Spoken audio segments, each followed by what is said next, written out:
Chicago, an iconic American city rich with sports culture. A city built by pioneers, innovators, and some of the greatest moments and teams in sports history. But some problems still need to be addressed, and stories need to be told. In this special report, we'll tackle some of the pressing issues currently facing the Chicago sports community, from professional to youth. But we'll also celebrate the city's successes and speak with some of the city's difference makers determined to spread positivity and create lasting change for the Windy City sports. Welcome to Under the Lights.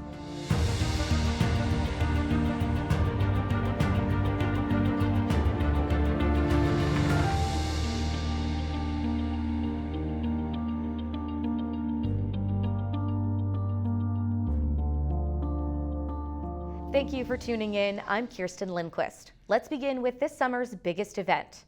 For the first time in its 75-year history, NASCAR took on the city streets of Chicago.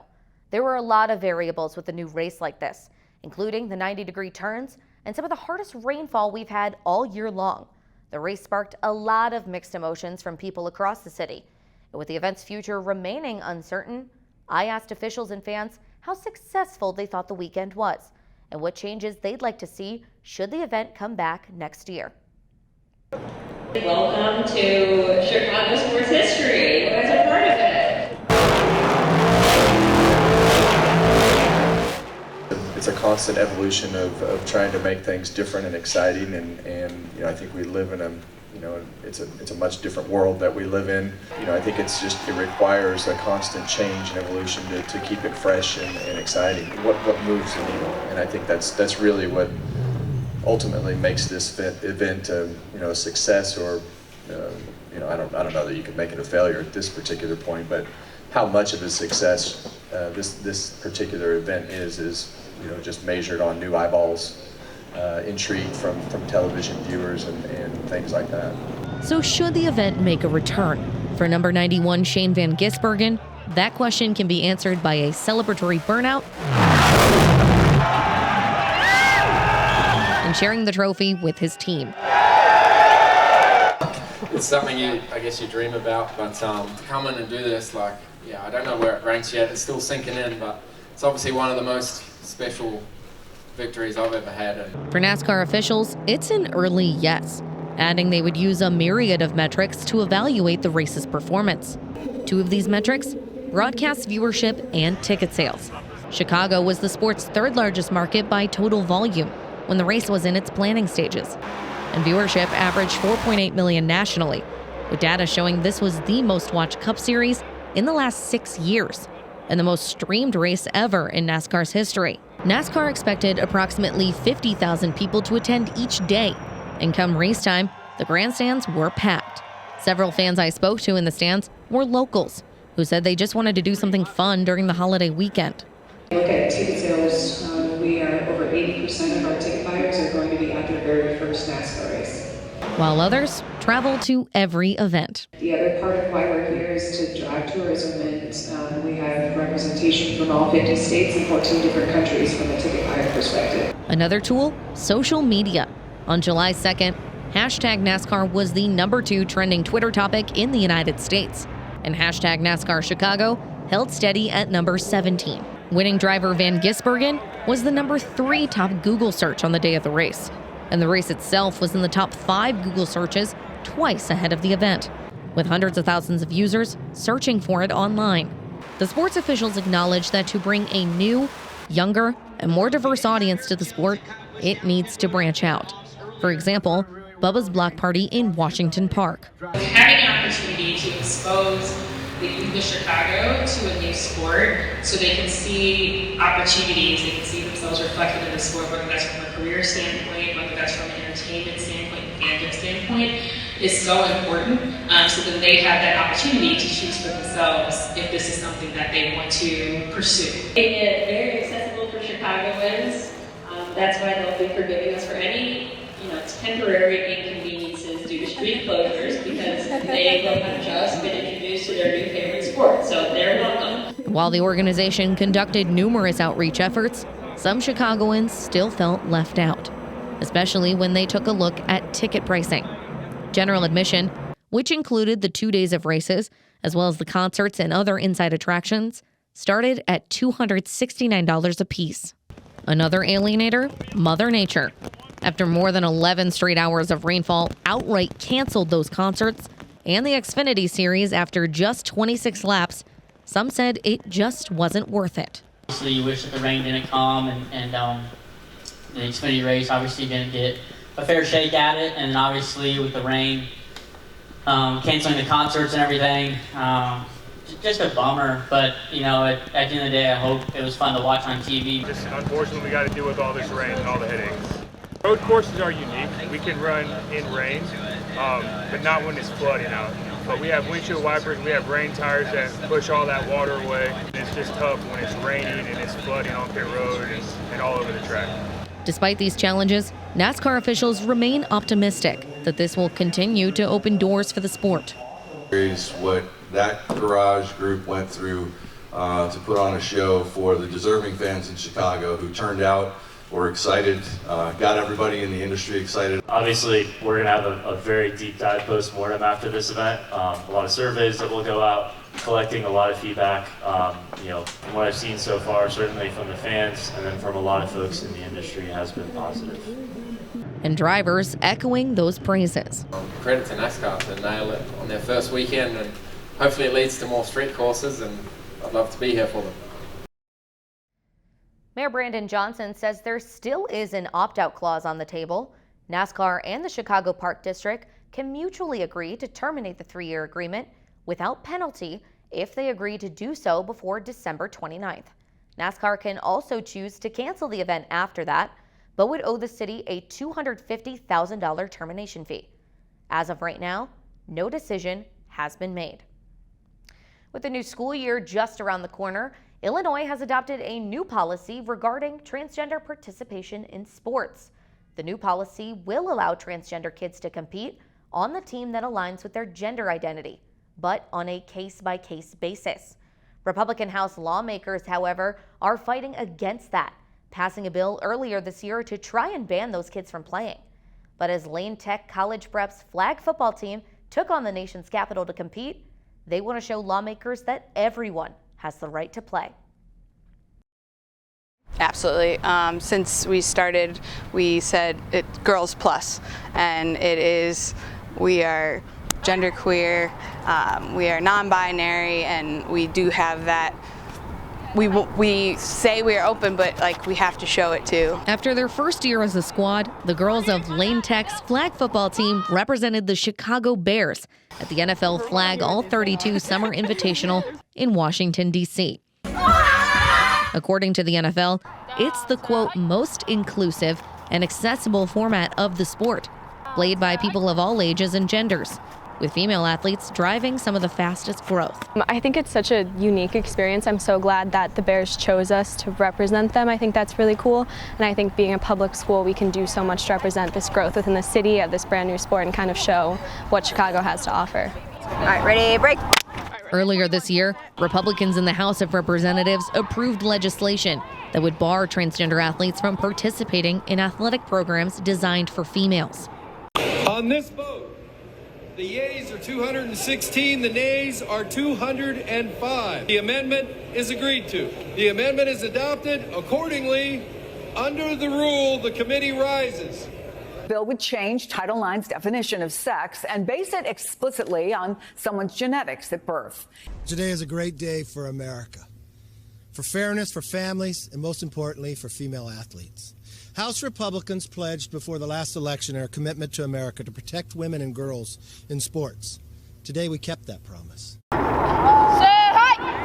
The Illinois High School Association, however, implemented a separate measuring, saying they would allow these athletes to compete on the team that aligns with their gender identity, but on a case-by-case basis.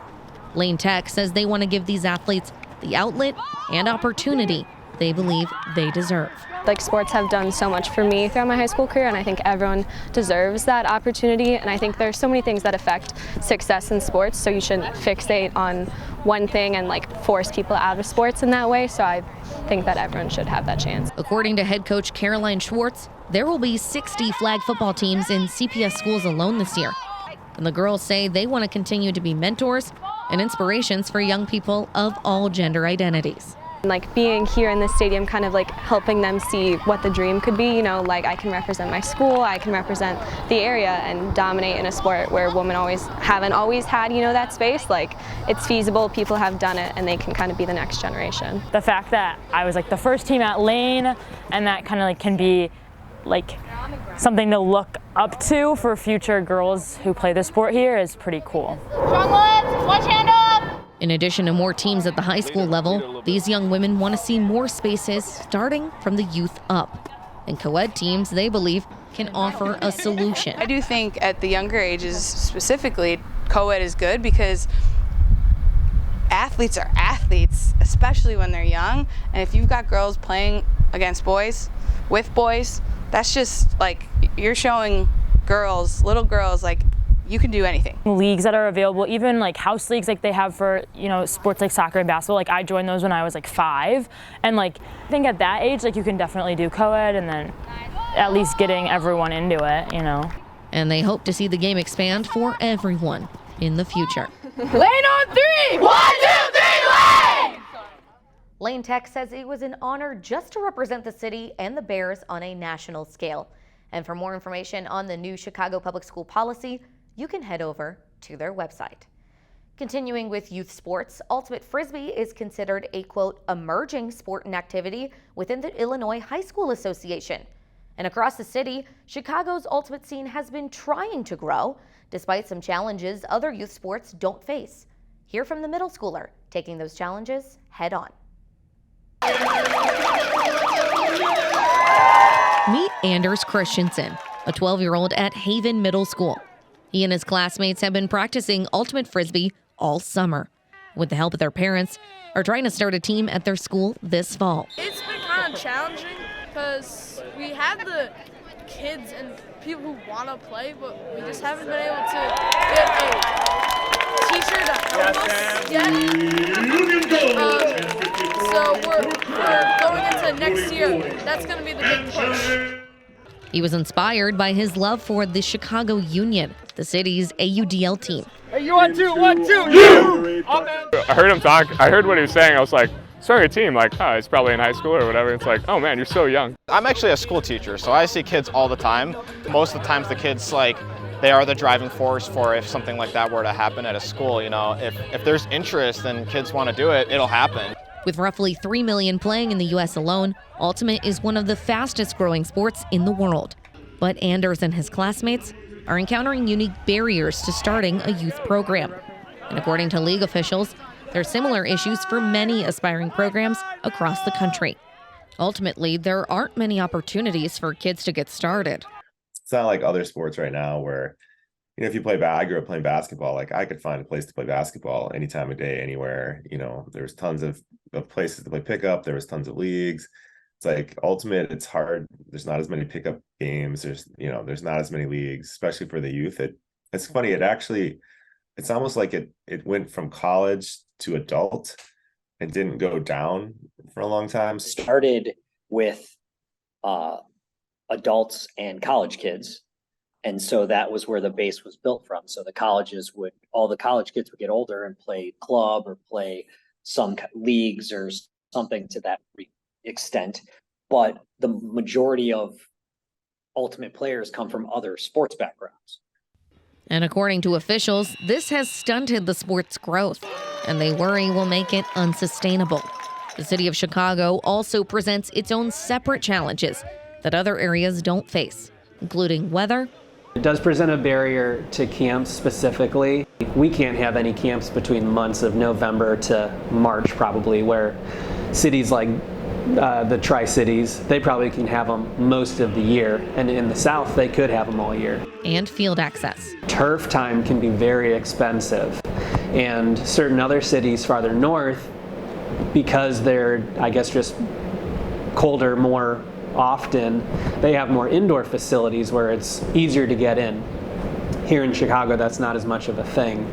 Despite these challenges, the Union players believe this is a big jump forward to building a bigger youth scene in the city. Like other sports, when they start younger, they can have more time to develop as a player and more intelligence of how the game works. So it's really awesome to see kids in the sideline and the stands cheering us on and wanting to potentially be on the field one day. These players are excited to see where kids like Anders go from here. They have a really high ceiling, and the more that we can develop that youth ultimate and show them how fun this sport is, the more success we'll have and the more fun the fans will have. And Anders is encouraging kids to just give it a try. It's super fun and fast-paced, and it really pushes integrity. USA Ultimate has also implemented some START grants to bring more youth to the sport. As for Anders and his teammates, since we last spoke, they are still working to get a team together at their school this fall. But for now, the 15 kids are still getting together on weekends to practice and have fun. One Lakeview trainer is using the sport of mixed martial arts to help survivors of sexual violence. Project Fixity aims to not only teach people self-defense techniques, but also create a safe space to connect with other people, as well as mental health resources.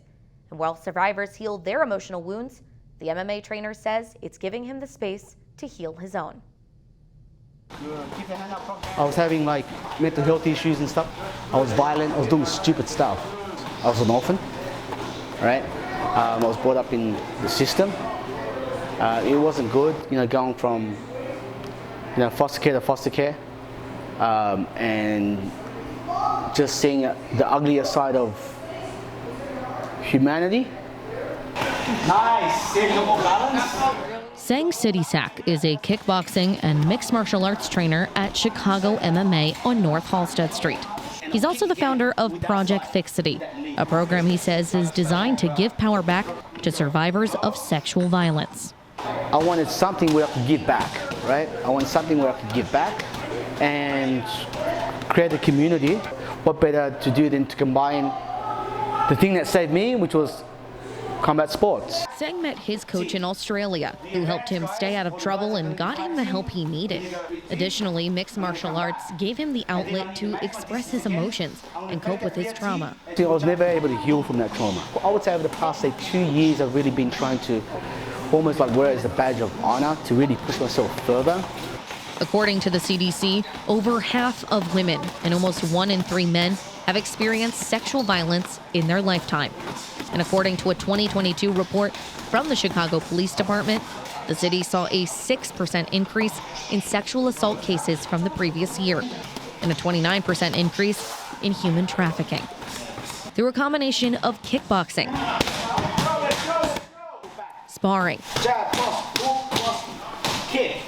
as well as connecting survivors with licensed therapists and other mental health resources, Sang says his project is giving survivors their strength back.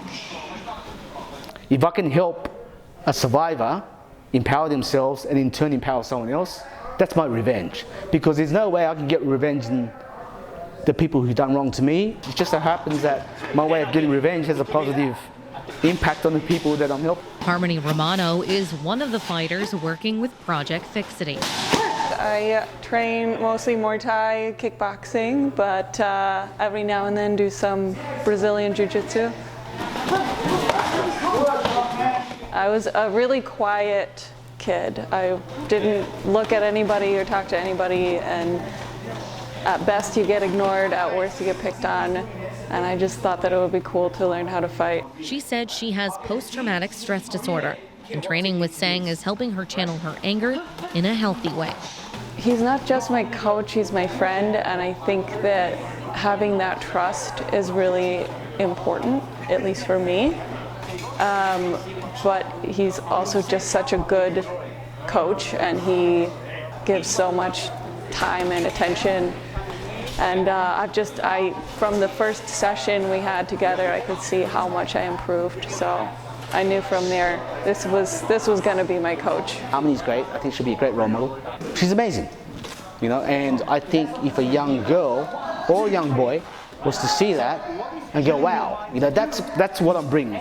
Sang believes that through the training, survivors can build long-lasting friendships and get the support that they need. You're essentially going up against someone who's been training just as long as you to take your head off. So you're putting yourself in this position where you can go, all right, I'm here, let's let's mess each other up. And you're trying to mess them up, they're trying to mess you up, you're trying to protect yourself, but at the end of the day, you give each other a cuddle, go for a beer, whatever. That's what I like. Sang says the next step for Project Fixity is to start his own gym on Chicago's North Side. But for now, he says he will continue to connect with people at Chicago Mixed Martial Arts on North Halsted Street and online. Finally, one Chicago Cubs vendor has turned into a social media star, garnering millions of views and thousands of followers on TikTok and Instagram by showing users a behind-the-scenes look at the Cubs organization. Meet Jonah Fialco, who says his social media journey is just getting started. But it's like my favorite thing in the world. Those 30-second interactions while I'm selling someone a hot dog, they like kind of fuel me. And my plan is to do it for as long as I'm physically able. The 27-year-old vendor has been selling beer. We're selling ice-cold Budweiser. Hot dogs. Hot dog vending is an art. National Hot Dog Day. It is? Do you want to celebrate? A couple of hot dogs? That's the right answer. And frozen margaritas for the Chicago Cubs since 2015. Frozen margaritas! Daiquiris, who's ready? Going to Cubs games since I was a kid, come down with my parents, make a quick stop to Ann Sather's to get a cinnamon roll before the game, and then head out to Wrigley. Two of my buddies, one of my friend's dads used to vend, and we were like, oh, that would be sick to sell hot dogs at Wrigley for a summer. So we had my buddy's dad put us in contact with the people who run it and Levy Restaurants, who I'm actually hired by. I emailed them, I was like, hey, my name's Jonah, I'm going to be a freshman in college, I'm a diehard Cubs fan, like if you need any help seat vending this summer, let me know. With this season, he wanted to try something a little different, posting videos on TikTok and Instagram, showing everything from the best hot dog calls, Hot dog! to day-in-the-life style vlogs. Here's a 45-second recap of my job at Wrigley Field. Always thought there might be a niche for this kind of content. My motivation really was to share my passion for my job and for the Cubs and Wrigley, and then also highlight and kind of recognize some of the guys who have dedicated their entire lives to serving fans at Wrigley. And going viral in the process, gaining millions of views and thousands of followers overnight. By the second game of the year, even by the first game, I got recognized 3 times from my videos. And then the second game, I made another day in the life of a Wrigley Field vendor, and it kind of went viral, got 300,000 views. The social media star has earned over 2.2 million likes across his videos, and the online support has carried over in-game. I can't really go to Wrigley now without getting recognized like a dozen times in a game. So for me, it's just been an absolute blast. I went to a Cubs game earlier this summer, and he was there. We said, Jonah, Jonah. We took pictures with him, and it was really cool to meet, like, a homegrown micro celebrity. Just a week ago, I played Where's Jonah and found him outside the stadium before the game even began. I snapped a pic with him, and it honestly just made my night so much more exciting. My rule is, if you take a photo with me, you DM it to me, you'll be in that day in the life video for the next day. And he's not the only one getting the attention of Cubs fans. The old guys are absolutely loving it. One of my vending mentors, I like to call him, his name's Ronnie, goes by Uncle Ronnie. He's been there 50-something years, 54 years, I think. One game he came up to me and he's like, Jonah, 3 people came up to me today and recognized me from our interview on TikTok. And I go, Ronnie, isn't that great? And he's like, it's not great, it's fabulous. And that connection with the community? Intriguing to know what goes on behind the scenes of these sporting events that we all know, and to see the view of a vendor, and not only that, one who is very passionate about what he does in a role that most of us kind of look past. Jonah says is what keeps him going. For someone that's selling a beer, like the line I use is that the older guys that I work with, they're some of the most like extraordinary, ordinary people that I've ever met. Getting to know them the past few years has been incredibly fun. So I wanted everyone else to experience like the stories that I've experienced from them. Go Cubs, go! Go Cubs, go! Hey Chicago, what do you say? The Cubs are gonna win today. To keep up with Jonah's videos online, you can follow him on TikTok and Instagram @JewishJonah. And that's all for this special report. I hope you've been enlightened by some of the difference makers and initiatives put in place to put Chicago sports under the lights. I want to thank everyone who participated in this project and the Northwestern Medill School of Journalism for their ongoing support. Thank you all for watching.